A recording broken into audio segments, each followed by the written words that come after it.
we'll do that. All right. The chair calls the Education Finance Committee to order for Tuesday, February 25th, 2025. And we do have a quorum present.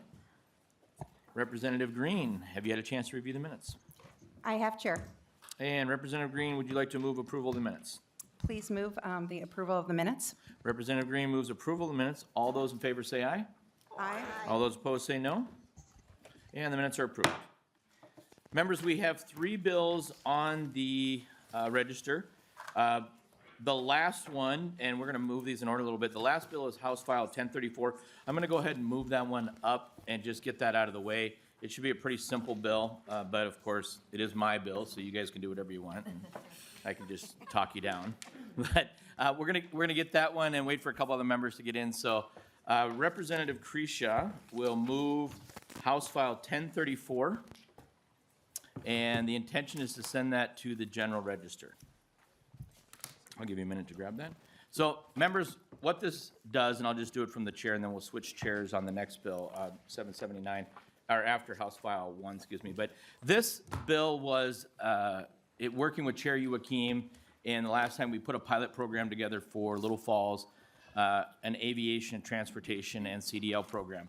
In that, the school district had to order the equipment to get ready for the fall, and in doing that, they got a bit ahead of the grant process and what was set in place by MDE. So they had some expenses that were incurred, and namely the 2 simulators, which were about $225,000, which is a large part of the grant. So working with MDE, this legislation allows the school district just to go back and make sure that those expenses are reimbursed, and so that they're not left on the hook for those, and that's what this does. So my intent is just to clean that up. We're working with MDE, and we'd like to send it to the General Register, and I'm trying to get the Senate on board as well. So very simple thing. I know you hear that all the time, but that's really all the bill does. So any questions to the bill? Okay. Representative Lawrence, you going to try to kill the chair's bill? Mr. Chair, question. So all the dollars have already been appropriated for it? They're just sitting there? They just need to be allowed Correct. to go over? Okay. Yep, the grant was approved 2 years ago, and the dollars are there. It's just a process thing and timing of the payments. So thank you for the question. Other further questions? If not, you guys ready? Chair Joachim, comments? Thank you, Chair Kresha, and thank you for bringing this bill forward. I think maybe it wasn't clear about when the funding had to be expended, so I'm glad we can fix it. Probably those grant oversight measures we're trying to put into place as we're working on it, but happy to support it. Thank you guys you. are doing good work down there. Thank you. And by the way, the program is doing really well, and I'll if I get a chance, I'll give you guys updates on that. But it does highlight an issue that I think we as members have to address, and that is clarifying how this process is with MDE so we can get this right. Sometimes these programs go out, the schools have expectations, and frankly, the school district wasn't exactly clear, and they could have read a couple things better. But schools are busy, and so I think behooves us to try to help that process along, and I think that's what this really is cleaning that up and looking at things going forward. So all those in favor of 1030, I'll renew my motion that House File 1034 is placed on the General Register. All those in favor say aye. Aye. All those opposed? House File 1034 is on its way to the General Register. Okay, Representative Anderson, House File 1. And thank you, committee members, for that.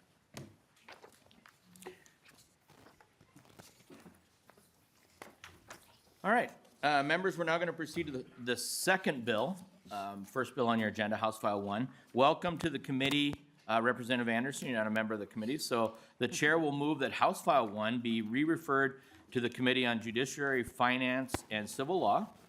Representative Anderson, the bill is in front of us. Please proceed with your presentation and your testimony.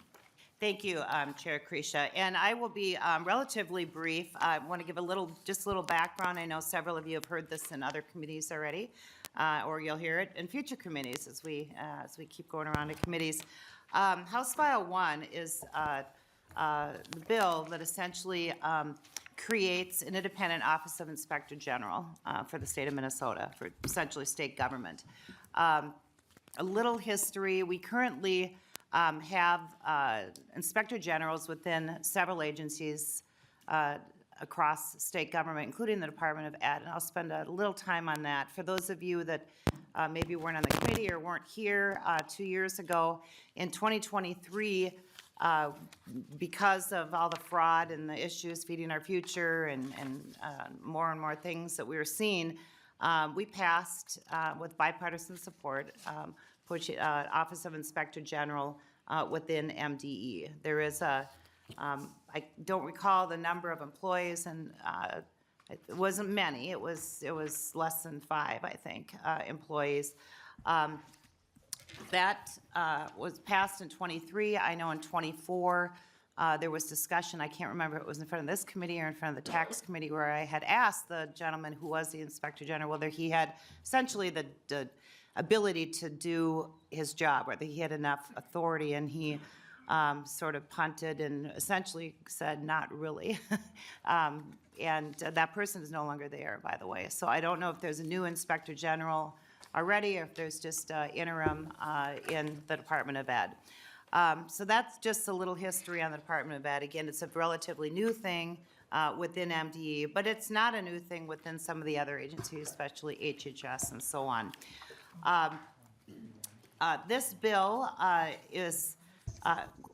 will be the companion bill to the one that Senator Gustafson is running in the Senate. She and I have been working on this together. We sort of joined forces over the last several weeks, and we've been meeting along with staff, bipartisan or nonpartisan staff from both the House and Senate, legislators from both parties, including Representative Claiborne and others from the House. And I want to thank Lead Joachim for offering to help me in any way that I can. That she's can see you over the corner as it relates to the MDE OIG. So and anyone else that's interested in helping, please do. This is not a partisan issue. This is a good government issue. And it's something that we clearly know that we have to get done. Minnesota has seen probably the worst fraud of any state in the nation. And that's not my opinion, that's the opinion of essentially Biden-appointed staff in the past. And it's ongoing, and we've got to make it stop. We've got to get it to stop. So I ask that you support House File 1. I can again say there are some issues if you want to discuss any questions on it. I can answer them, and we are meeting tonight again as a committee at 5 o'clock, the folks that are working on it in the House and Senate, and we hope to be able to fix some of the data practices. There's just minor little things, and to bring our bills together, to merge them together, or to get them as close as we can as we're going through this process. So I'll leave it up to questions. Thank you, Mr. Chair. Representative Anderson. We do have one testifier. Will Devin Bruce come up? And while the testifier is coming up, Mr. Strom, if you could just quickly give a summary for the committee. I'm sorry. I can actually just, I'll come over to, not Mr. Strom. I'll introduce Mr., what was it? Sullivan. Mr. Sullivan, welcome to the committee. What I'm looking for is just a quick synopsis of why this impacts the Education Finance Committee and the fiscal impact.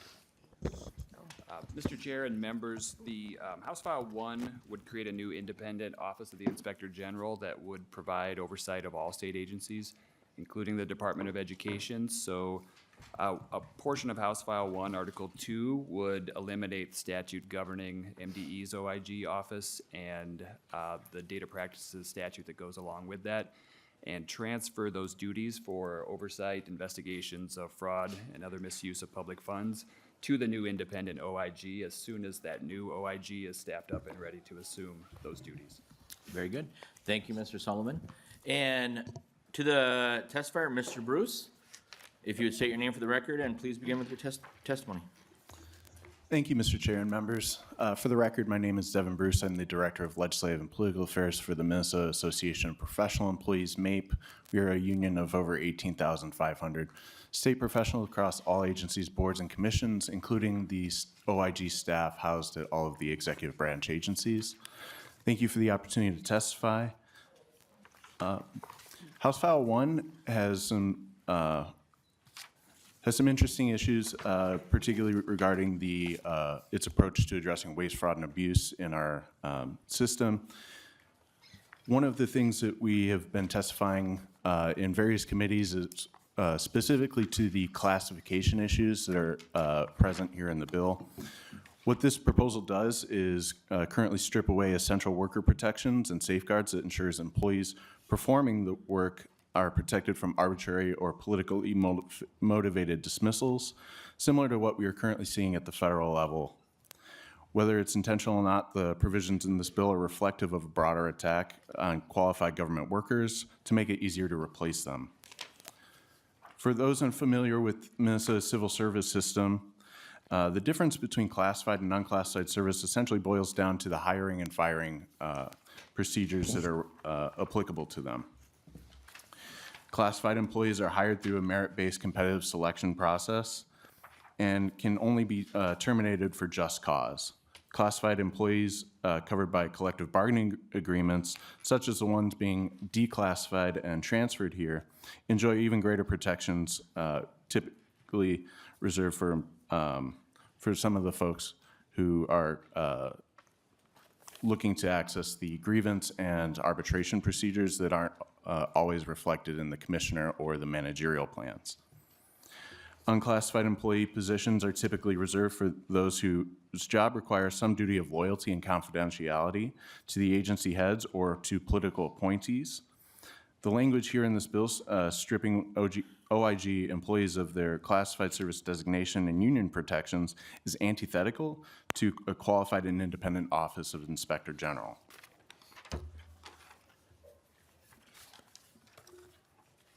Beyond removing the merit-based and competitive hiring processes and protections in this bill, Section 7, Subdivision 3, in fact, gives broader protections to against removal from the OIG than what is afforded to their employees and their deputies.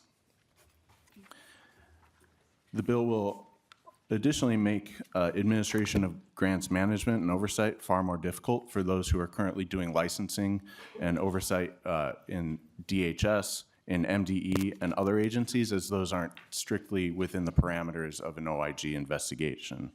As Commissioner Campbell highlights in her letter, there's a tremendous amount of interdepartmental and interagency communication and collaboration needed to oversee grants and administer them from licensing and investigation that removing them and moving them into a separate agency would only create more siloing and make it harder to solve. That simply embedding these legislative employees now would not solve. Lastly, the bill attempts to consolidate functions by eliminating the OIG offices in several agencies.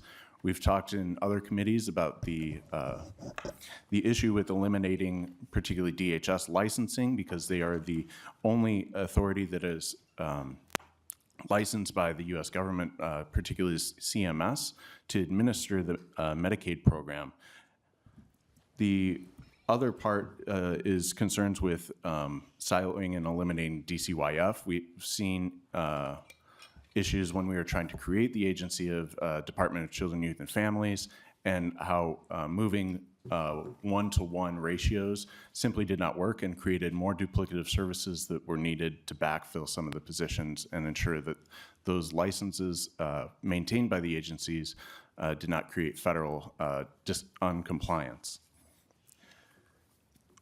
Finally, House File 1 is a missed opportunity to actually discuss some of the real potentials of creating an independent Inspector General office and collaborating with the agencies as is. We hope that you vote against this bill. Thank you. And thank you very much, Mr. Bruce. And what I'm going to do is I'm going to see if there's any other public testifiers. We don't have anybody else signed up. Anybody from the public that would like to testify on House File 1?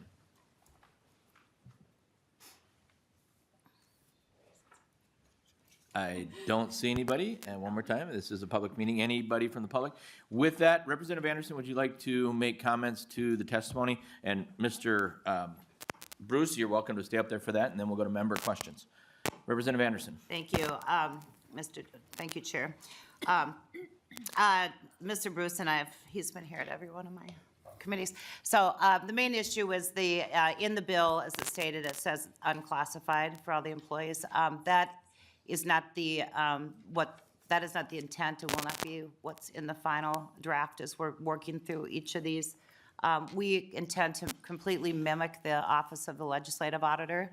I'm sure you're aware, but this would be a kind of a side-by-side. So you have the legislative auditor who answers to the legislature, who is overseen essentially by the Legislative Audit Commission, and then you will have this OIG that does the same thing. Separate things, but they will answer to the legislature, ultimately through very, very, very functional, probably the only functional entity of this legislature in the last couple decades from a nonpartisan standpoint. So when I see Representative Quam over here, who will be the vice chair of the commission, Senator Rest is the chair for this year of the Legislative Audit Commission, but it's very functional. So by the time we have our next engrossment, maybe you won't be here. So, I will miss you. So, but that is, I just wanted to point that out. We also are working through the DHS licensing. It is not the intent.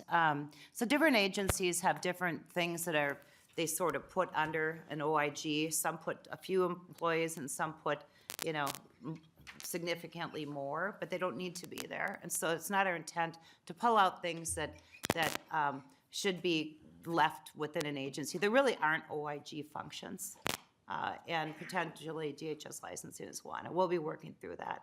We want to make this work. This has to work, and so it's going to be a project that we're all going to do together. So, thank you. Very good. And with that, members, let's go to questions. And just a reminder, Mr. Sullivan laid out the area this affects Department of Education and why it's in education finance. The bill has gone through State Gov, Health and Human Services, and we'll be going to Judiciary next. So we're going to try to keep within those jurisdictions. So Representative Lee, you're the first one. Great, thank you, Chair. I just want to follow up on some of the commentary from the author and Mr. Bruce. As you noted, we have this bill because on page 17, what would happen is if this bill were to pass, this new office would absorb the OIG that we created at MDE. And so I just want to know for folks who may not remember, the OIG staff at MDE right now is classified. And so I just think for the author, it would have been helpful to have an amendment that you could engross in this committee staff, because we are talking about MDE staff who are currently classified. So my question is to Mr. Bruce on what this would look like in this transition, because I also know the implementation date of this bill is also very, very fast. And I'm just curious what that would look like on the staff end and what that would do to the investigations and data that they currently have at MDE. And so if I'm hearing you correctly, Representative Lee, you're asking what the implementation would look like specifically related to the lines 17.18 on page 17. Is that correct? Is that what you're asking? Yes, with an emphasis on moving from classified to unclassed. With an emphasis on classified and unclassified. Representative Anderson, or to the testifier, who would like to take that? Representative Anderson, we'll start with you. Sure, and I have to look up the lines, but I think the way the Legislative Audit Office is set up, the top staff, the auditor, the top deputies, which is the same within agencies, are unclassified, and the rest of the staff is classified. That's the norm, even within every one of our state agencies. And I expect that this will be set up that same way. Where does the MDE, OIG, person fit? That's not going to be the top of the agency. But that's probably, my guess is that will end up be as some sort of a deputy commissioner that oversees education, or deputy OIG that oversees education. We are not trying to completely dictate all the structure of this agency, because we believe, exactly, how many different staff in this, how many different, because we believe we need to leave it to the OIG, him or herself, to help form that, just like we do with commissioners. We do the same thing within state agencies with commissioners. But that's my that would be my expectation, that it would be laid out exactly like it is in the legislative audit or the legislative auditor's office and within most of our agency offices. Representative Lee, follow-up? Yes, Mr. Chair, and I actually do want to hear from Mr. Bruce because, I mean, we've heard claims from the author that this new office would be set up like the OLA, but again, the legislative auditor has testified in numerous committees and has been on record stating that she and her entire staff are classified, and that's a really important protection so that they can maintain the integrity of their office. And so I just want to note that, again, at MDE right now, the way that the OAG has been created is to make sure that those staff are classified so that they can conduct their thorough work in an independent manner. And so, I mean, my question goes to Mr. Bruce. For the folks at MDE right now, if they were to do this transition from classified to unclassified, what does that look like, and how does that impact the staff and also the investigations that they do? Mr. Bruce, would you like to comment on the classification status as presented by Representative Lee? Thank you, Mr. Chair. And just really quickly to go back, because I know that Representative Anderson's looking for the statute, is specifically the OLA, deputy OLA, and the confidential secretaries are in the unclassified service. The rest of the staff are in the classified service. For this, it would be, there's essentially three different issues happening. One, they're being declassified. Under Minnesota statutes, when an employee is declassified, they are actually remain in classified service for up to 1 year. So there is a functional prohibition on transferring them into unclassified service when they have been declassified. The second is stripping them of their collective bargaining rights. Currently, under Minnesota statutes, making them a legislative employee does not automatically make them covered by collective bargaining rights, and in specific examples, they are expressly prohibited from having collective bargaining rights. Third is the transfer of duties and the backfilling. When an employee is transferred, particularly with the effective dates currently here, there is usually a need to hand off the whatever projects, et cetera, that they are working on. So either more temporary employees will need to be brought on to handle those functions to ensure that no cases are missed or that the work continues. But there is going to be some gap, and I'm not sure if MDE has any other recollections of this, but when we were putting together the Department of Children, Youth, and Families, there was an offloading and significant input and outreach to impacted agencies to provide a just transition to ensure that no gaps were filled. And in many cases today, they are still transitioning employees from DHS and other agencies into Department of Children, Youth, and Families. Chaos is what it would look like. Representative Anderson, do you have a comment? He's right. At the top, it's what I had said earlier. It's the top management that is essentially unclassified, and the rest are classified. And we intend to mimic that. So it's just like any agency, just like the legislative auditor's office. It would be mimicked. I don't know how many employees are in children, youth, and family, but it's significantly more than what this office will have, the transfer that was done. And I wasn't involved in that, but I have been involved in agency transfers in my previous life. I actually was a commissioner of a no longer existing department called the Department of Employee Relations under the Second Plenty administration. And I actually broke that agency apart and merged it into several other agencies, HHS, Health. Most of it went to what's management and budget now. And we did that without any layoffs, and we did that without anyone losing their classifications, and that's the intent. So I have a history. I've done this for, you weren't here, but others, your older folk, you probably know, and this could be done right. So, and it needs to get done. Representative Lee, one more follow-up, if you have any. You don't have to. I mean, It's okay. no, but, given the author said, she has experience doing this, splitting up agencies, I mean, is the implementation date of this bill what you intend it to be? Because I just think it it won't be a long enough time for an on-ramp.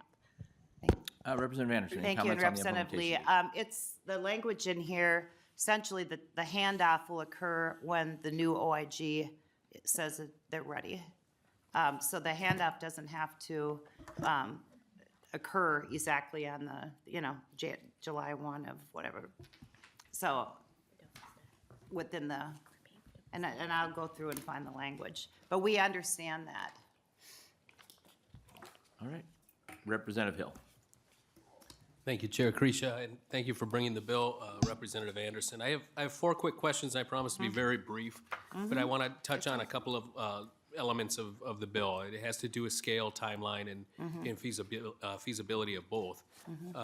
First question is a really quick one. You know, the scale of what this bill is proposing seems to be a little unclear. Are we talking about an office that is going to examine and regulate and oversee grants, or is it all government expenditures? Representative Anderson, to the scale of the implementation. Thank you. And I should find the actual language, but it's the recipient of state funds. So if you look at 3.8, subdivision 8, an entity or person, okay, that receives, oh, that's the wrong language. It's essentially, it's not all state funding. This is essentially the recipients, outside recipients. Generally are businesses, they're nonprofits, or in some cases, they're actual grantees. So it's Representative Hill. recipients of those funds. Representative Hill, to your second question. Thank you, Chair Kresha. And the second element here that I drew up in my wonderings has to do with the approximately 30,000 grants that are out there statewide that Deed shared that it would alone require a minimum of 850 site visits on an annual basis and as many as 2,000 or more. How many staff members do you foresee that would require to achieve that number of site visits? Representative Anderson. Thank you. We had that discussion at the last committee with HHS, and they are doing on-site visits now in person. And the question was, well, if they're all over the state, how can they be done? This was a question from one of your fellow members. I mentioned that I own a business. I own a whole chain of salons in the Twin Cities, and we're licensed by the Board of Cosmetology. And we pay a couple $100 a year for a license, and they show up at least once a year, unannounced, and everyone goes, and the board's here, and then they go through and they do their inspection and they write a report. And that is all paid for with my couple $100, license fee. So they're doing that now, and there are way more people licensed by the Board of Cosmetology than ever are in these grants. So many multiple times more than what would have site visits now. But they are being done now. Site visits are being done now. They weren't being done before, and that is a huge part of why we had all the problems and all the fraud that we had. And as we all know, if they would have just done site visits to the meal, feeding our future, this would have stopped. We would have never gotten to $250 million in fraud in feeding our future. Site visits is very important. Unannounced site visits are very important. And we all want, the best. We create programs because there's a need. And we want to serve folks, whether it's meals or whether it's serve any kind of autism or different services. We're looking at there's issues with all the child care now. And we had our fraud committee had a hearing on that. We've all seen everything in the news about all that. Those are dollars that could have gone to people who actually need the services. And, we need to, especially in the budget times we have now, we need to make sure those dollars are going to people that we serve. So I'm not Representative Hill, to your concerned third at all about site visits. They're being done. And even if there's 4,000 more, it's part of the job. Representative Hill. Thank you, Chair Kresha, and thank you for the response, Representative Anderson. You and I have that in common. We believe in the value and the importance of the site visits.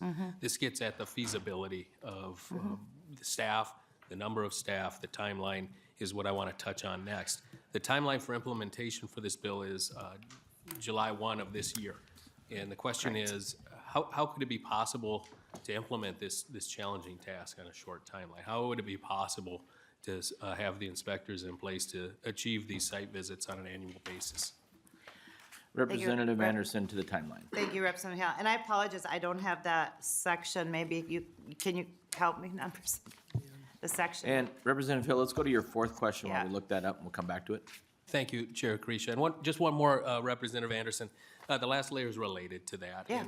And it has to do with, at this point, there are $0 appropriated for the current fiscal year. How is it possible to create and staff up and begin the work of a new agency if there are no dollars appropriated? Representative Anderson to the dollars, then I'm going to go to Mr. Sullivan for the timeline. So Representative answer this one first, then we'll come back. Thank you, I will. First of all, a lot of this is moving existing staff. And although I understand this bill does embed staff within agencies too, but they're embedded means they're experts in that, maybe they're housed, within certain agencies that need that. It also allows, if you recall, I think it was last year, or the year before, the agencies were talking about that they needed help in administering grants. And we gave them the authority to take essentially, it's a 5 to 10 or 5 to 15% of grants for administrative dollars. This bill gives 1% to the OIG. And I believe as we're working through, all the fine details, of which there are many, as you can imagine, in this, that will have to, that will more than cover any additional costs. It's my intent that there will be no cost to the general fund on this, so. And Mr. Sullivan, would you like to help us out on? Yeah, Mr. Chair and members, on page 17, section 12, this is the portion of the bill that abolishes the existing duties within 3 named state agencies, including the Department of Education, and transfers them to the Office of the Inspector General. While this section 12 does take effect on July 1st, 2025, the language here on subdivision 1 provides that the actual transfer of authority and the abolishment of the duties within the agencies does not incur until, and this starts on 17.22, the day after the Inspector General certifies in writing to the Commissioner of the respective department and the Commissioner of Management and Budget that the Inspector General has assumed responsibility for these duties. Yep. Representative Anderson, would you like to clarify that? Yeah, thank you. So that clarifies that question. The bill becomes effective, and then there will be a time frame, and it will be done. It was just like essentially how we did where the bill became effective, and we took about, I can't remember, 15 months to actually make the transfers, move folks, because it's got to be done right again, so. And Representative Anderson and Mr. Sullivan, just so we're all super clear on the record, so the certification starts on line 17.22 all the way down to 17.25, and it is with written documents and the assumption of the responsibility. Is that correct? Mm-hmm. All right. Chair Joachim, I'm going to let you jump in with some questions, and then. Thank you, Mr. Chair. And first question would be to you.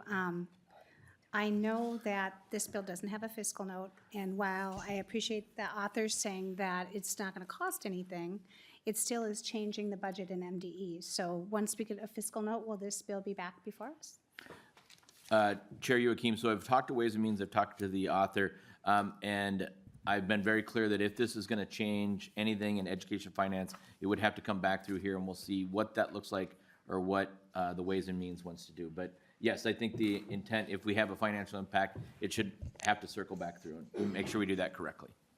Thank you, Mr. Chair. And then I'll, Representative Anderson, I have just a few questions for you. We have talked, and I do appreciate that. And I mentioned that you should look at the MDE language to see what we've done with definitions, because I know those can be tricky. And I share your passion to get something like this taken care of, because that's what we did in MDE over the last 2 years. Because we know feeding our futures should never happen again. We do know that it happened during a global pandemic, and with more money coming in that the agency might not have been able to handle. That explains it, doesn't excuse it. So we're on the right path here. But I'm a little worried about a few different things. So my first question is, I know you and I talked a lot about definitions, because I think that's one of the hard things about having an overall inspector general, because those definitions look different at each agency. The way DHS does not look like MDE and the way they function with money. DHS has a lot more pass-through from the feds. MDE is constitutionally required to fund education. So the money passing forth in grants are to our schools, which this would cover, money to our public schools, charter schools, the non-public people aid we do, all that is under things the department doles out that would be underneath this umbrella, and we were really thoughtful about that when we put the MDE together. So on page 5.2, you use the word misuse, and I didn't see a definition for misuse anywhere. Representative Anderson. Thank you, and thank you, Lead Joachim. I actually changed waste and abuse and changed it to misuse because waste, I think, is subjective, frankly. We all have different definitions of waste. Mine's probably more than others.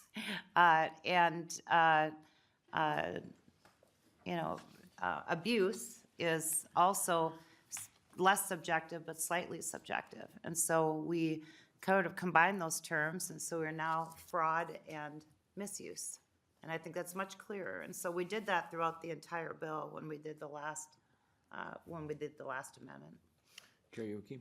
Thank you, Mr. Chair. Representative Anderson, I still don't see a definition of misuse, though, in the bill. In here somewhere. And Mr. Sullivan, do you have something at the ready with that? Mr. Chair and members, when the author last amended the bill at the prior committee stop, as Representative Anderson mentioned, the definitions for abuse and waste were eliminated and replaced, the term was replaced throughout with the term misuse or other unlawful use of public funds without definitions for the new terms. Chair Youakim. Thank you, Mr. Chair. So that does worry me because there's no definition of misuse, and the definitions mean a lot because as I listened to all the committee stops this bill went through, and a lot of concern was around what exactly was fraud or misuse, or mostly misuse, because that could be an agency, or that could be a recipient of money or a grant that just made a bookkeeping error, or it's a correctable violation. And you have that second line in 5.3 saying misuse or other unlawful use of public funds to the appropriate law enforcement entity. So would that mean that you're sending a correctable violation to a law enforcement entity? Because the language directs you to do that. And I'm thinking in the educational realm. Don't mean to pick on Robbinsdale, I'm sorry, but their school district double counted their compensatory aid and found a $20 million mistake in their budget, which is a lot. And they're trying to correct that right now. That was a bookkeeping error. So should they have been reported to law enforcement? Thank you, Lead Joachim. Representative Anderson. So Representative Youakim, thank you for the nice breaking ball that brings it back in the strike zone with education. Representative Anderson. Misuse is, it should be defined as something very intentional. And we'll ask nonpartisan staff who's helped craft these definitions to continue to add that definition as you want into this bill. Since we did take out waste and we did take out abuse.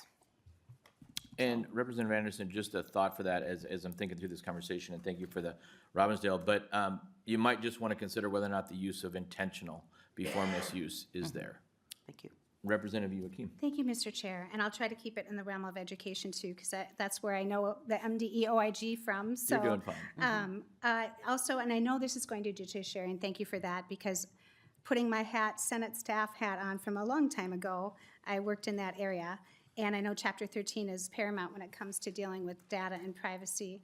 And on line 5.17, you have giving the commissioner or chief executive officer of an agency must provide full and unrestricted access to all government data regardless of classification created and maintained by the agency.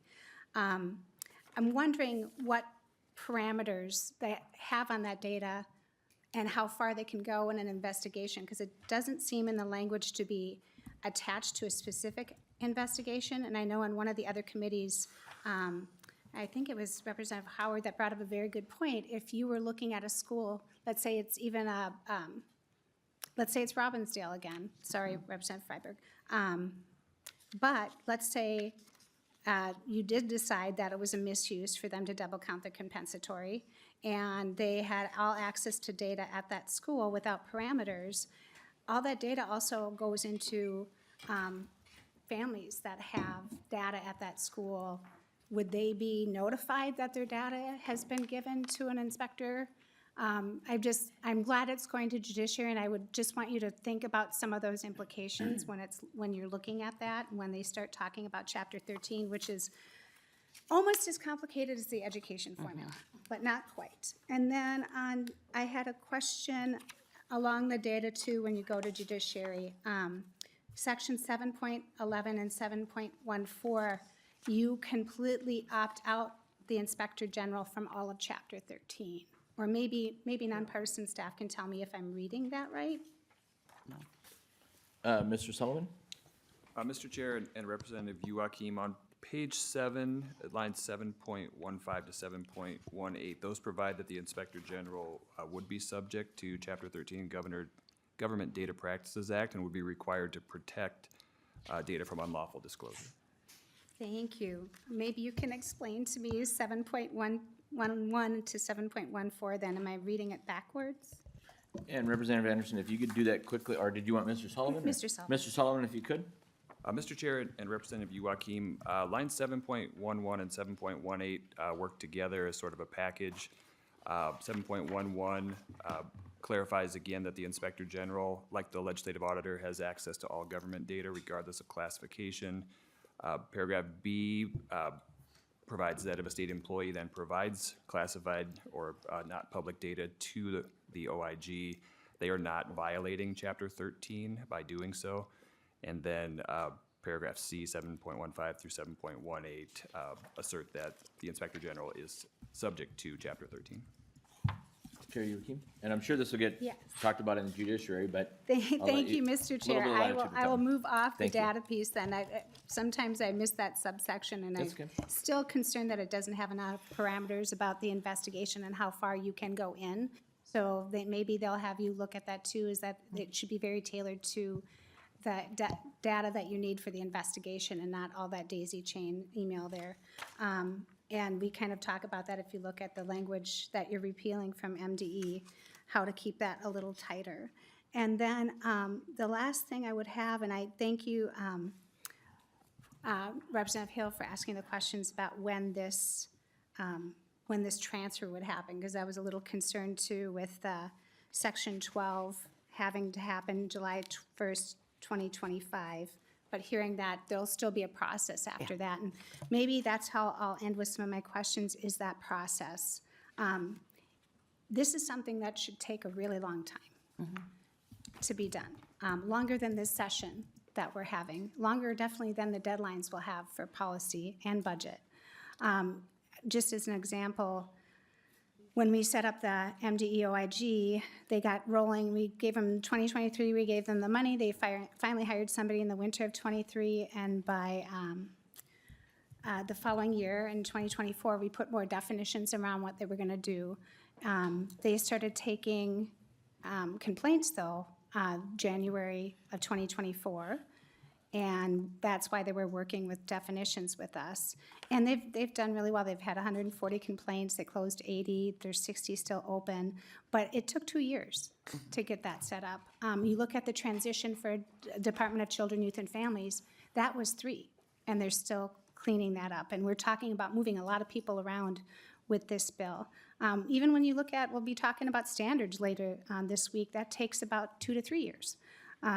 This is a big change, and while I really do think something needs to be done, I'm just worried this is being rushed, and it's not quite hitting the mark yet, because words really matter when it comes to this, especially if you're opening investigations. If you don't have things tight enough, you could make it unable to be charged in criminal court. You could not get the money back. You could have violations, and I'd really highly suggest everybody read both MDE's letter and MMB's letter when it comes to that and how the effects this could have if things aren't done right.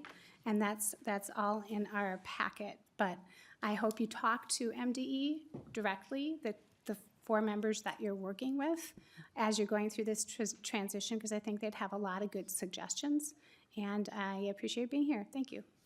And members, I have a couple more people on the question. At 2 o'clock, we are going to go to close on this bill, because we do have one more. And so just because there's a pause doesn't mean you have to think of questions. You can always catch Representative Anderson outside of the committee.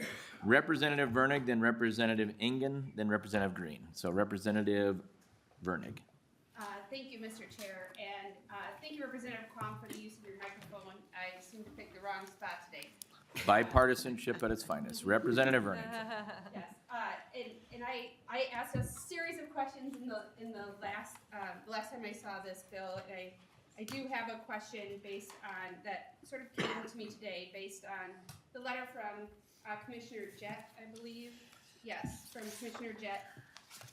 Could you describe the difference? So in the bill, I have some strong feelings about the monitoring visits. I don't disagree that they need to occur. Former OSHA investigator here. The difference between a monitoring visit and Commissioner's Jett, he talks about conducting investigations, including criminal activity. What is a monitoring visit versus, say, an investigation? Or how do you see that working? Representative Anderson, monitoring visiting. Thank you. Monitoring visit. Thank you, Mr. Chair. I have not seen his letter, so maybe it came over my email, or maybe it just went to the members of this committee, but I haven't seen it. But I'll just broadly answer your question like that. Monitoring visits are when you show up unannounced and see if there's actually kids eating food. So, a investigative is when there is, thank you, when there is cause to believe that there is fraud or other issues, misuse of funds going on, and you're in the middle of an investigation. So that's very different. So. And Representative Vernig, I did give her a copy of the letter, so if you guys want to you. take that, you don't have to read it in front of us now. That's, give you some time. Representative Vernig, quick follow-up. Yep, so I am a little concerned about how this is structured in your bill and that there may need to be more. As you referenced earlier, you do own salons, and you referenced that in the last committee, so I actually looked up 2105.0115 and 2110.0125, where they talk about inspections. Both they identify protocols, violations, and orders to comply, posting results, inspection penalties and discipline, application of inspection penalties. And 2110 even goes on to talk about reinstatement after suspension or revocation. So, as I mentioned in the last committee, OSHA uses 182, 659. I feel like this is an area that we could flush out a little bit more. I know you talked about leaving this open more for the department to regulate, but I do think some guidelines around inspections is key. Because if it's not structured properly and not staffed appropriately, you will end up with drive-by inspections or site visits or monitoring visits. So I do think that there should be something more here. So thank you. Representative Ingen. Thank you, Mr. Chair, and thank you so much for bringing this bill forward. It's sorely needed. It seems like every single day we're seeing a new headline of a new breaking story that includes more fraud. We're kind of disillusioned to it at this point.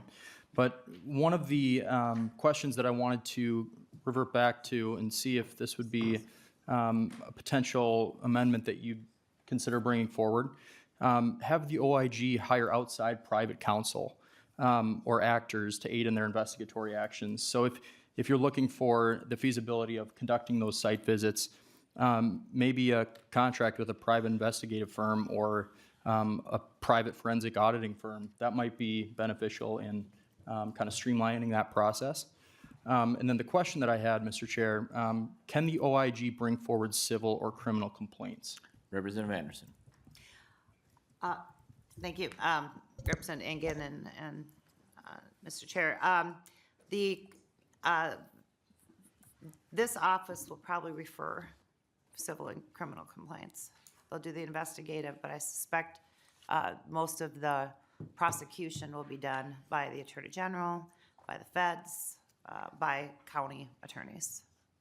Thanks. Representative Engen, quick follow-up, or are you good? I'm good. Thank you, Mr. Chair. Representative Green, then Representative Johnson.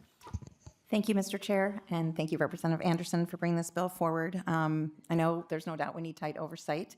I just want to follow up on Representative Joachim's question about the definitions, and I was thrilled to see that the changes were made from the first engrossment to now, so thank you. My question is, like, how do we determine if an action or an expenditure falls under misuse or if it falls under fraud? And I know, like, that might seem very nuanced, but I think that's part of what we need to clarify in this bill so that it's very clear. It's very clear when that's in violation, just because I think objectively, and I know I heard you say sometimes it is subjective and sometimes it's intention, but I think the more that we do that, I do think on the back end, holding, different providers accountable for that, it will help us. And so I just wanted to say that. So I don't know if you want to respond to that, but So that's my thought. Representative Green, are you looking for clarification, or is this something that you'd like to see worked on? I would like to see this work done. Representative Anderson, would that be something you Thank you. could work on? Thank as you, this is and moving? we will, and nonpartisan will work on this too. Excellent. Thank you. As a definition, so, Very good. Thank you, Mr. Chair. thank you. And I think Mr. Sullivan is working hard. He may have this by, no, I'm kidding. No. Representative Johnson, Representative Bonner, and then we'll go to close. Thank you, will have Chair. those. Kresha, Representative. That was one thing that stuck out at me too, was the subjective or objective nature of that word misuse. And one concern I would have too, and cleaning this up might help avoid it, but how those complaints come in. If a parent is concerned about misuse because a certain topic is being taught in their school and they file a complaint and they have to search those things out, like trying to basically stop a flood of complaints and like gripes about something they don't like as misuse being used as an excuse to try and, get something stopped at their school, and try to make sure it just doesn't flood out the legitimate complaints and work that's going on. So I'm glad to hear that you're willing to at least work on that and kind of clean up that definition a bit.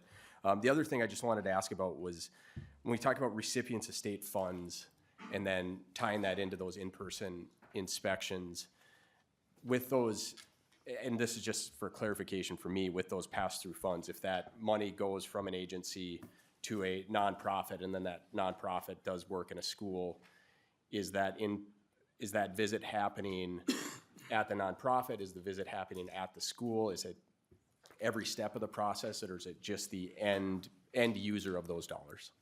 Representative Anderson, do you have an answer? Thank you. I think a lot of that will be with their prerogative, the Inspector General. I found the language in the meantime. Sorry, the bill's too thick. Recipient of state funds includes but is not limited to a private person or entity currently or formerly under contract with the state to provide benefits, goods, or services to eligible recipients. So the recipients aren't, it's the entity that's under contract, whether that is a school, whether that's a daycare center, whether that's a meal provider, we can go on and on and on, but that it's the recipient. So it's the people we're hiring, whether they're paid for in grant dollars or in general fund dollars. We are hiring them to do something for our constituents, for our citizens of Minnesota, that we think needs to get done to provide a service. So all we're doing is we're overseeing to make sure that they're actually doing what we hired them to do. That's what this is. And I think that's what the citizens expect. Thank you. Representative Johnson, quick follow-up, or are you good? I'm good. Okay. Representative Bonner, and then I'm going to go to Chair Joachim for a close. Representative Bonner. So I'm actually just going to make some comments, less questions. Well, maybe one question. I'll end with that one. But the first is, I appreciate that we all want to do something about fraud. I think there's no disagreement there. Every dollar that doesn't go where it needs to go is a dollar that could have been used efficiently, right? And I think no matter what side of the aisle you're on, we all agree on that. I do have real concerns about the independence of the OIG as it's set up under this bill. I think there's some discrepancies with the Senate and how that plays out. which is a real problem.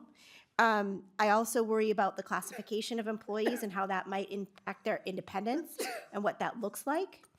So I have real issues there. I also have concerns about the data piece, what that looks like as someone who works within the technology space, and we see some rampant abuses happening in certain parts right now. I'm not going to go down that road, but I think what it says to me is that we should have greater clarity around how people's data is being accessed, what's being accessed, and have some accountability for that. And just leaving it open doesn't feel very good to me as a technology professional. I also want to say the site visits versus a monitored visit. I know that the staff said that there was a very big difference between just a staff visit to say, yep, you really exist, versus monitoring visits. There was a big conversation about how much staff would be required to do that and the timelines to bring that staff online, which is probably not reasonable within the timelines of this bill and when it would come about. So I have some serious issues there, not to mention, I don't know how we're going to pay for all those additional staff to do these visits, and I don't see that accounted for in the bill. So I have questions there. And the last one is really a question for you. But during that conversation, and I appreciate that you've been willing to work with folks, but during that, we actually accepted a Howard Amendment around conflict of interest. And I do not see that in this bill. It appears to have been edited out. And I think it's a really important piece to make sure that we have that conflict of interest and code of ethics in place. And I'm not sure why it would have been stripped out, if you could speak to that. And let me go, Mr. Sullivan, do you have insight on that before we, I want to make sure that that's an accurate statement. Mr. Chair and members, so I staff the State Government Committee as well. The author accepted an amendment in that committee that removed grants management provisions from the bill. That's offhand the only adopted amendment that I remember in that committee, but maybe Representative Bonner is referring to action in Human Services. And let me come out, Representative Anderson, if you can comment. Thank you, Representative. If it was not intentional. It was a drafting error. So I found it. I actually have way too much stuff here. This would have been on the 17th, subdivision 5, conflicts of interest, code of ethics. So I guess we need to find that. And so I'm actually going to cut this one off because Okay. this may happen outside. I want to make sure we get this right. It's not something we'd fix here anyway. If we can go back through and make sure that we have it, and then whatever amendment you need to fix, because I'll just leave it there. I'm not going to go into it. I think that's something that'll be fixed outside this committee. So thank you for calling that out. Chair Joachim, to close. Thank you, Mr. Chair, and thank you, Representative Anderson, for bringing this bill. We all agree that Feeding Our Futures never should have happened, and necessity is the mother of invention, and that is why MDE worked so hard to set up an Office of Inspector General that is functioning very well. While it was a very creative suggestion from Representative Engen, hiring outside private investigators that don't have knowledge base in the area that they're investigating probably isn't the greatest idea and probably would be more expensive. It's very important when we go into our schools and daycares and all the other areas that receive money from the state that they know what they're looking at, because numbers can look one way and you may not understand the underlying impetus or language around them. That being said, I know as this is moving very rapidly, in my opinion too rapidly, we have 9 weeks left in session and the House and Senate bill are structured very differently, down to what part of the government it's going to be under. And I have a suggestion that might make it easier, besides the definitions and really tightening things up, is since you have a OIG and MDE and DHS that have been functioning and have the subject matter expert, and they have 80% of our state budget, have you thought about keeping those in place while you structure? They will be in place until you finish the structure, but like keeping them under this structure and having the OIG have the oversight of the other agencies that don't have functioning OIGs in them. So that's just a suggestion, and I can't just reiterate enough, this should take a few years to get done. I think we are not going to get this done in 9 weeks. Good luck.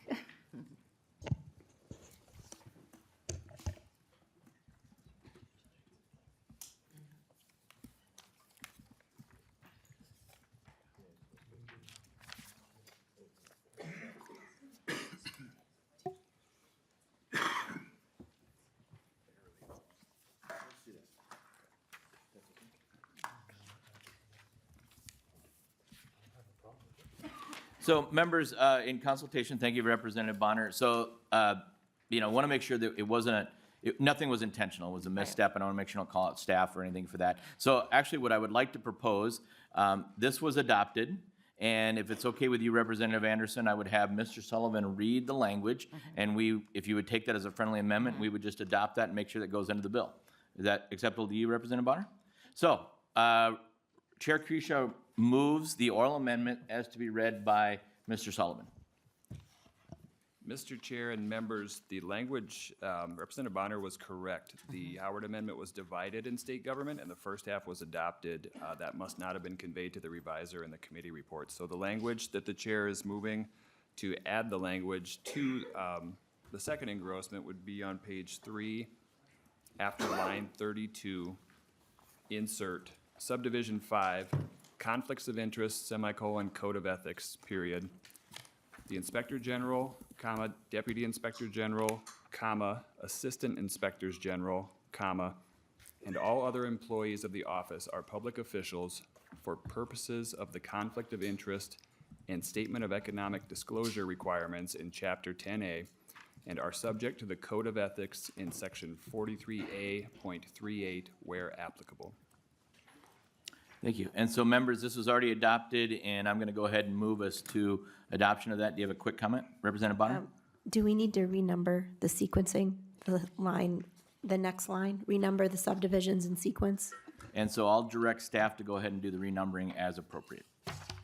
Okay, so members, all those in favor of adopting the oral amendment, which will be, staff will renumber and make sure this is correct for the next engrossment. All those in favor say aye. Aye. All those opposed? The oral amendment is adopted. Thank you for the catch. And we have the close. Representative Anderson, final comments before we go to a vote? We're over time, so I ask your support, and we can get this done.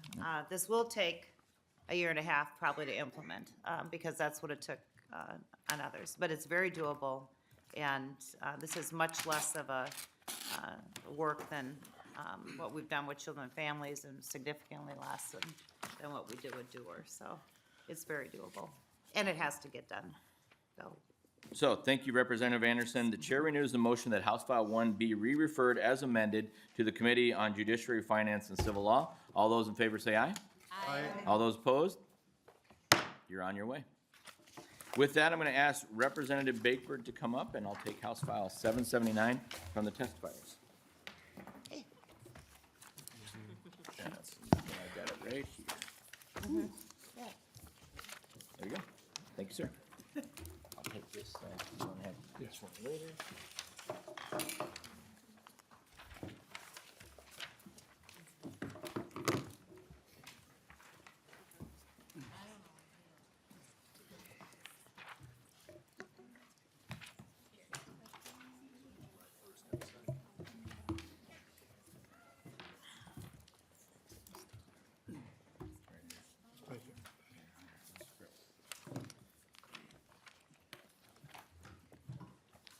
Chair Kresha, I'll give you a moment to get settled in.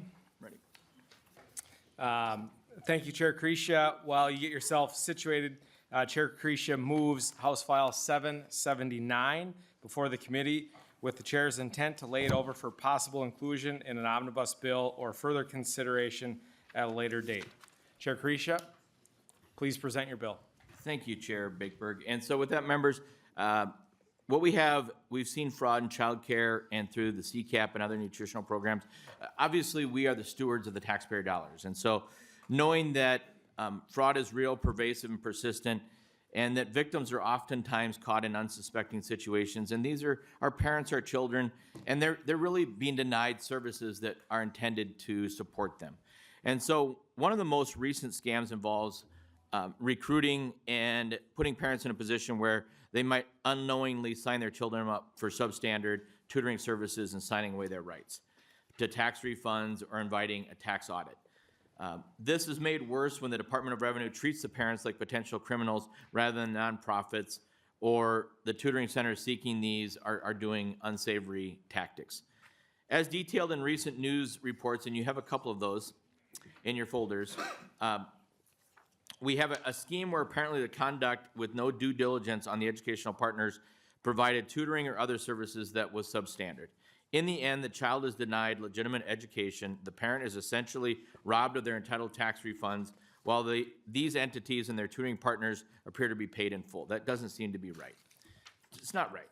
This bill seeks to address two problems. First, the financial reality that many families cannot afford to pay the upfront cost of the educational benefits covered by the tax credit. So the first thing we have to solve is they have to come up with this money for these, and that can be a very difficult situation.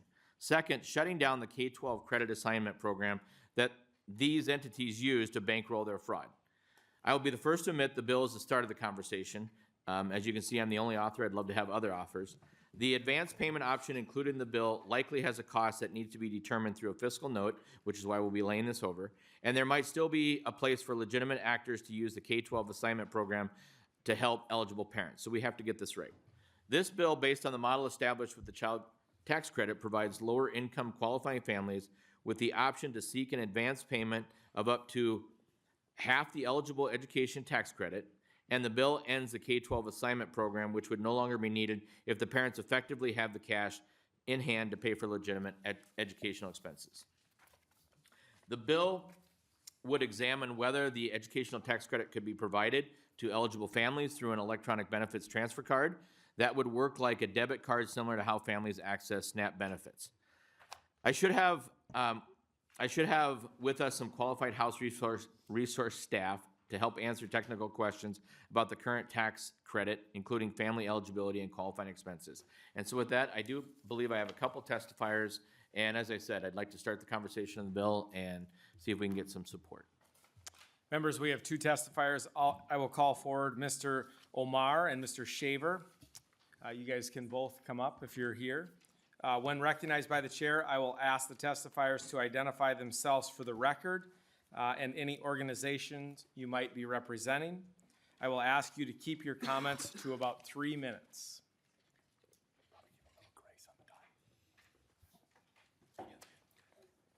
We can be a little flexible on the time for you.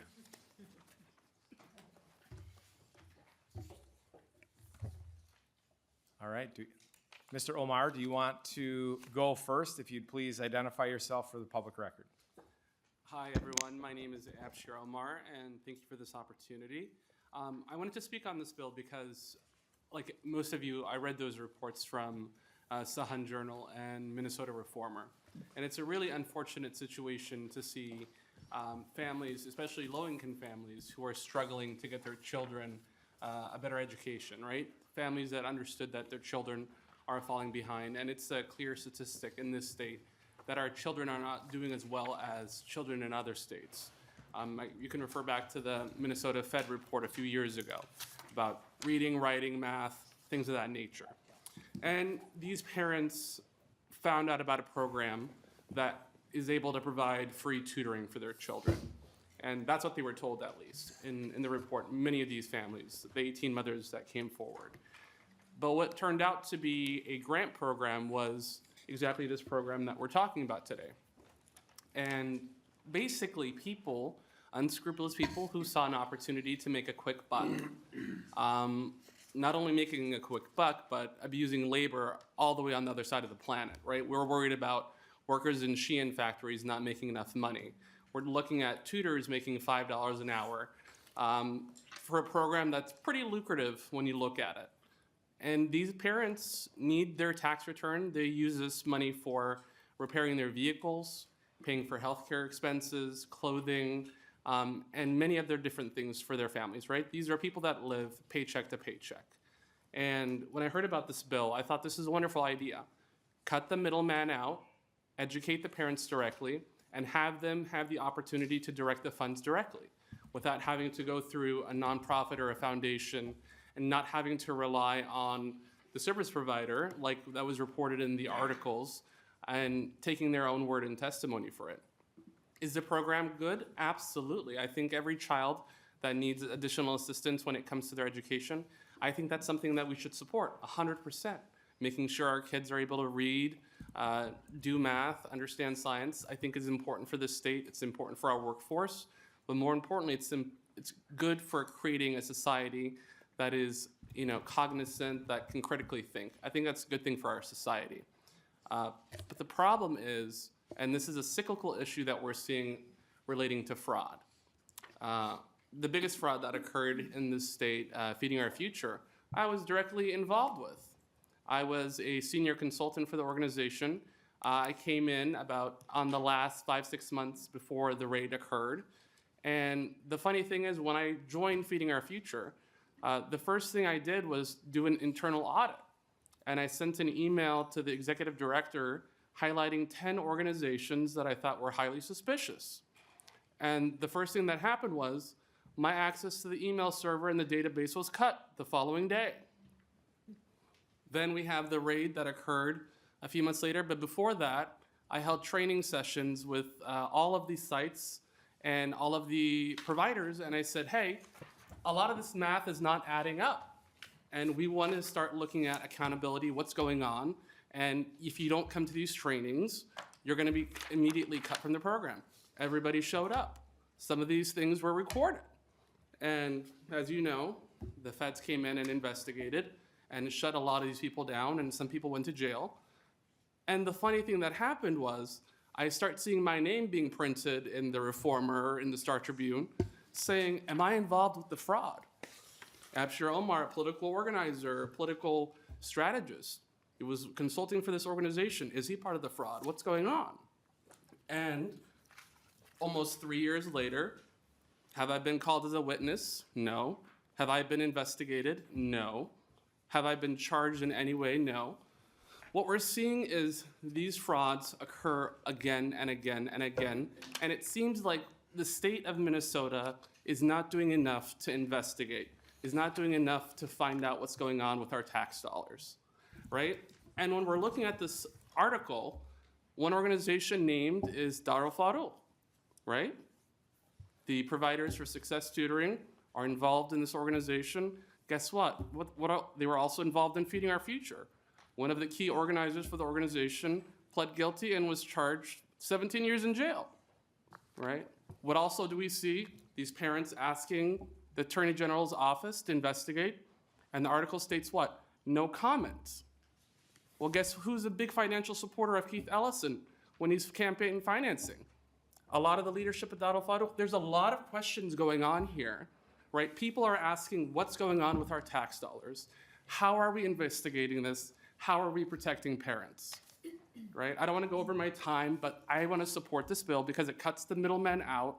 It allows parents to know exactly what they're spending their money on. This is not a grant. This is an advance on your tax return. And guess what? You can spend it with the organization that helps teach your children. Thank you. Thank you all for your testimony. Oh, sorry, Mr. Shaver. Mr. Shaver, go ahead. Chair Bakeberg, members of the committee, good afternoon. My name is Matt Shaver. I'm the Senior Policy Director at Ed Allies. We work in partnership with families, students, educators to leverage policy to improve outcomes for kids. Thank you for the opportunity to share some thoughts on House File 779, and thank you to Representative Kresha for opening up space for this important conversation. As has already been noted, families got ripped off here. I want to use our time before the committee to focus on one element of the fraud that deserves this committee's attention. According to the reporting from the Sahan Journal and the Minnesota Reformer, the tutoring itself was lousy. In the wake of the pandemic's impact on student learning, Minnesota hasn't done enough to scale up statewide tutoring supports for students. There are a number of proven providers that are evidence-based operating in the state right now, like Reading and Math Corps, but they're not in every school and not available statewide. There's absolutely a need for outside of school time tutoring that's affordable so that additional support is not only accessible to wealthy families. If the intent of legislative proposals like House File 779 is to reform the K-12 tax credit in order to prevent fraud, one way of doing that is to set a high enough bar so that crooks and opportunists decide it's more trouble than it's worth to try and set up tutoring operations. A positive side effect of raising that bar will be making it easier for families to find evidence-based tutoring so their kids can actually get the help they need. Right now, the standard for tutoring for the K-12 tax credit is woefully inadequate and should be updated to include policies aligned with evidence for what we know drives learning gains from tutoring. High-dosage tutoring needs to be done in person, multiple times a week, provide frequent standards-based progress reports to families, be accessible to students with disabilities. For literacy, the curriculum and instruction should be aligned to the science of reading. Each tutor should not be working with more than 5 students at a time. Tutors should be paid at least minimum wage, and there should be ongoing statewide monitoring of effectiveness and alignment to standards. Additionally, families being audited by the Department of Revenue with financial penalties hanging over their heads if they can't prove whether or not the tutors working with their children were qualified or prove that the instruction was standards-based is way too high of a bar. I'm a licensed elementary school teacher, and I had to double check just now whether fluently adding and subtracting fractions with unlike denominators was a 4th or 5th grade math standard. Expecting families to prove, potentially years later, that the tutoring their kids got while they weren't in the room was aligned to grade level standards or literally face a financial penalty from the Department of Revenue is frankly ridiculous. The burden of proof should be with the tutoring company, hoping to get state funds to demonstrate it as high quality and staffed with qualified tutors. And if not, they should be the ones paying financial penalties, not families who are scammed. In this situation, families of struggling students went out of their way and went above and beyond for their kids to seek out additional academic support. In addition to having money stolen from them, their kids didn't get the help they needed. That's devastating, and it's unacceptable. Kids deserve better. So we strongly encourage the legislature to raise the bar for what constitutes qualifying tutoring to make sure this doesn't happen again. We're eager to partner in determining how to align research on high dosage tutoring with policy and oversight. Again, thank you to Representative Kresha for authoring the bill. Thank you all for your service to the state. Thank you all for your testimony. Public testimony is now closed. Members, I will now open it up for some discussion and questions, but I remind you that this bill is going to be laid over. I'll start with Representative Sensimura. Thank you, Mr. Chair. And thank you, Chair Kresha, for bringing this bill. I know we always say that, but I mean that genuinely this time. I think Really? I read the reports and similarly was really concerned. You know, I think agreement on what the problem is, right? We know that students need support. We know students need support outside of the school day. I think we are all concerned about where taxpayer dollars go. In this case, you know, there was both fraud and that taxpayer dollars are not going to the right place, and individual families were really severely hurt by that, and that's really concerning. I have, I guess, one general question is, and this might be for nonpartisan, do we know how many families access the program like in a given year, and then how much, what that amounted to in terms of how much credit was used? Thank you, Representative Sensimura. Nonpartisan staff. Chair Bateberg and Representative Sensimura, Sean Williams from House Research. So the data that I have is since 2021 from the Department of Revenue. They indicated that about 287 credits had been assigned. So that's the number of returns that have been filed. I don't have any data on the amount that represents, though. Okay. Anything further, Representative Sensimura? Yeah, so I guess, I mean, I would say that feels kind of low to me, right? I mean, that, I'm guessing there are more families across the state that could access that than 287. So, you know, I think that shows that there's some barriers. And then, you know, just doing some quick math, if each of those families got $1,500, you know, it's about $450,000. So not that much. You know, I guess what I'm wondering very broadly is like, and there's some philosophical differences, right? You know, I would say, I think, you know, if this is a public good, we should be investing in this as a state. We should be building out programming rather than doing the tax credit, right? And so what I think of is like, are we already doing this someplace within K-12, right? And so I think about, you know, we had the after-school program grants. That was one-time funding. It's not in the base, so I think we're going to have a conversation about whether or not we're going to continue those.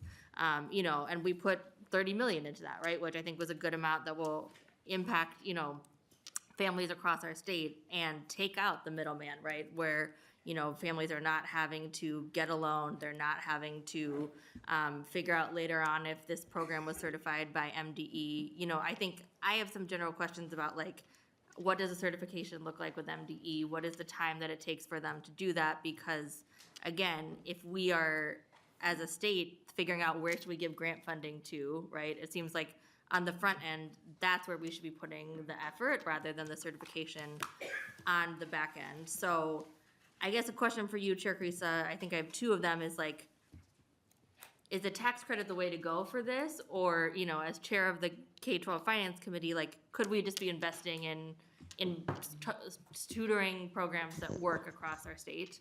And then I have a second question, but maybe we'll start with that one. Chair Kresha. Thank you, and thank you for the question and the comments, Representative Sensor-Mira. I think the tax credit is the way to go because essentially the parents are granting the money before it even works through the government. And essentially that's what we're allowing them to do is at the front of the step, decide where those go. So that's why I chose the tax credit. Representative Sensor-Mira. So then I guess what I'm trying to figure out is, you know, and I understand like giving parents some rights and like how they want to invest the money. I think where I'm struggling is if we are still having to have MDE certify in the end? It feels like we're still, you know, it feels like there's a tension, I guess, between what the family wants, right? Parents' rights, being able to choose the right tutoring for your child, and still needing some government entity to certify if that was worthwhile, if that meets the standards that we have. And, you know, I know that we're all really concerned about fraud, and so how do we figure out that tension, I guess, between parents' rights, not wanting our tax dollars to go to waste, but then still having to involve MDE as an entity that's telling us whether or not these are good tutoring services? Chair Kresha. And thank you for that. Frankly, I don't have the right answer. I mean, I think that's a very good question. I have to go back. As I said, this is a conversation starter. I mean, ultimately, and as the testifier, Mr. Shaver, stated, we want the dollars to go to quality tutoring services, and we hope the parents are going to make some of those right decisions. Setting the standards up and the certification through MDE might be a necessary process to get that. I don't know the right answer for that, but I will look into that, if that's okay. And thank you very much. Love to have you help me with the bill, would be great. Can I have one more? So Representative Sensor-Mira. I think one of the things that was most alarming about these articles, right, is that the families are having to then pay back. And Right. so, you know, I like the approach of the advance credit.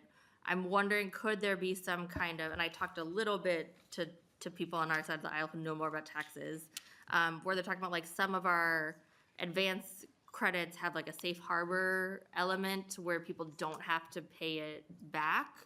Could we put something like that so we're not in the same situation where people are getting the advance credit and then they're still having to end up paying the government back for the services? Chair Kresha. And thank you for that. And I've been thinking about that as well. And one of the reasons I like the advanced credit because it reduces the liability to 50%. I mean, there's always going to be a scenario where something's going to go somewhere the wrong place it shouldn't. And hopefully, you know, buyer beware. We have all of that. I don't know the right answer to that, and I don't want to set it up too complicated. But we should look at that. But ultimately, you know, sometimes there can be a loss, and that's why the 50% cuts that loss to half and minimizes that if there's an unfortunate situation. But your questions are right on and things to be considered.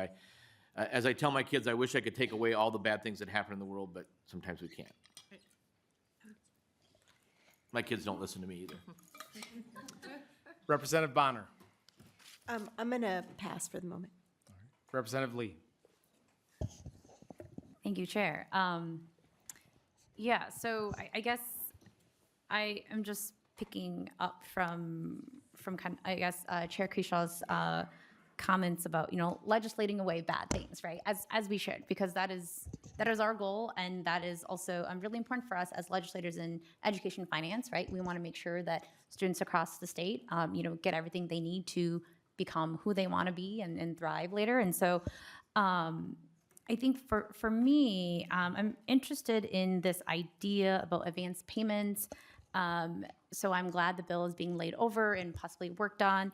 And I have, I guess, two questions. I just want to tease out a bit, I think, of what Representative Sensor-Mira was talking about with this kind of, I know you're getting rid of the assignment process, but like also how do we know that you know, we're using taxpayer dollars in a good way, and also want to offer that in Ohio, you know, the state came up with a marketplace with a list of providers that, you know, parents could still choose, but they would know for sure that, you know, using these providers would mean that they would get the tax credit back. You know, understanding you're having this like 50% threshold, but also as you commented, you know, these low-income families often like don't have cash up front, right? And so we just want to minimize for that. I'm wondering if you have thoughts on that. Chair Kresha. Thank you, and thank you, Representative Lee. All good questions, and I appreciate that. I mean, ultimately, I'm trying to get to the front end of this process, reduce the liability. The parents are going to have to choose, and they're going to have to work with the best reputable as they can. I don't know that we can entirely get in the middle of that process. We're already seeing that this has swung too far to one side, and we need to reel it back a little bit, which is why the 50% liability helps a lot and removes some of the risk. I probably don't have the full answers to what you're doing because I don't know that we're going to be able to control all the players. But if we can put this in the hands and the front end of the parents, and we can try to get them and them directing their services to the right spot, and as Mr. Shaver said, I mean, ultimately we need good providers. We need them to also be good actors in this, and we can't create that. I guess I'll leave it there. I'm really discerning and thinking through what you're asking for, and I would try to see if we can button some of that up as this bill would be further work done. Representative Lee. Thank you, Chair. Okay, and then second question, just shifting gears a little bit because we're talking about advance payments and giving cash to families. It seems like the families that you're trying to target here are low-income folks who oftentimes have income requirements for programs like WIC or SNAP. And so just curious also if you've contemplated whether these advance payments would be counted as income when you're considering those programs and eligibility. Chair Kresha. And I'm not on the tax committee, I'm not the tax chair. That the intention, it would not be. I mean, it's ultimately a tax credit, so hopefully we're not double doing that. But if I can go to nonpartisan staff, because I'm drowning here. Mr. Williams.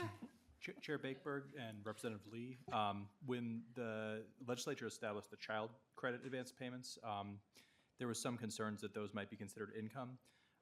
Because they are sort of means-tested payments, they generally qualify for income tax purposes for the general welfare exclusion, meaning they're not subject to income taxes.